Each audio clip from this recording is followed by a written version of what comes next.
Everybody's trying to master their 1/4 inch seam allowance. Have you ever sewed something together and then, especially when you have triangles, the triangle points kind of get lopped off?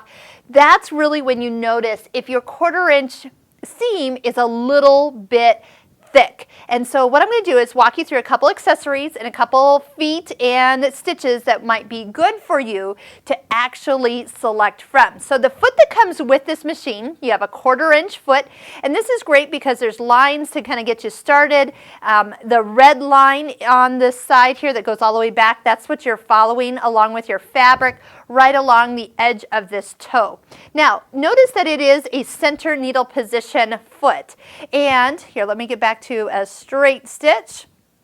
Okay, so what you can do if you want a scant 1/4 inch, which is really what helps you kind of have enough little extra leeway to press open your seams, and that little fold over can make a difference. Also to using finer thread. This thread here is what I would consider a medium weight thread. If you go to something like a Aurifil thread or a bobbin weight thread, those are all thinner threads. Even your embroidery threads, great here, because then it's not leaving such a lump of thread that fabric has to press over. It takes up the distance, and then all of a sudden your blocks, instead of being 12.5 inches, when they're done, they're like 12 1/4 by the time you do all your seams. So one of the things you can do is you can move your needle position over to the right by 1 notch. A 0.3 change moves your needle. You will still clear this foot just fine, and you'll get that kind of hair's difference or one thread of the fabric this way to allow and help for that 1/4 inch. So that's one of them. Another one is that same foot but a clear option with a guide on it. So that is helpful just to help keep your fabric from sneaking out to the side with that. Another thing that helps, and I'm getting to my favorite one, that's right here.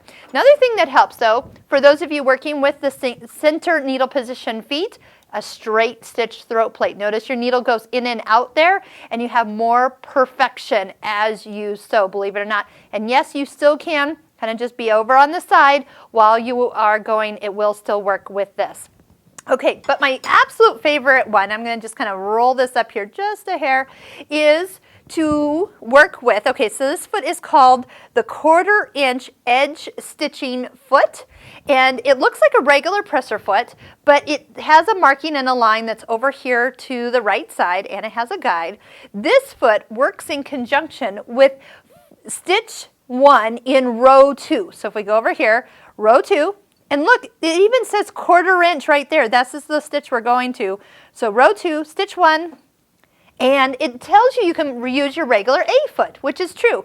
And you would just use the edge of your presser foot as your guide. Well, what if we can give you a guide and a foot that has that little extra line? And if you want, you can even, and what it's done is it's moved the needle position to 1.8 over. But if you want to go ahead and do just a 1 notch further, move it over to 2.0, you can get that scant 1/4 inch beautifully. Now, of course, we do not use the straight stitch throat plate because we're nowhere close to the center needle position. So it's kind of one or the other. I love the straight stitch throat plate with the 1/4 inch feet like the one that comes with the machine. But if you're going this way, this is my favorite. I have found I have gotten the most accurate 1/4 inch seam allowances with this foot and stitch 1, row 2 as my setting, and sometimes I slide that over. Now remember, you only need a scant 1/4 inch when you're working with triangles. So if your quilt is all squares and rectangles, it really just needs to be a nice consistent seam allowance. So I hope this has helped. Try it out and see what works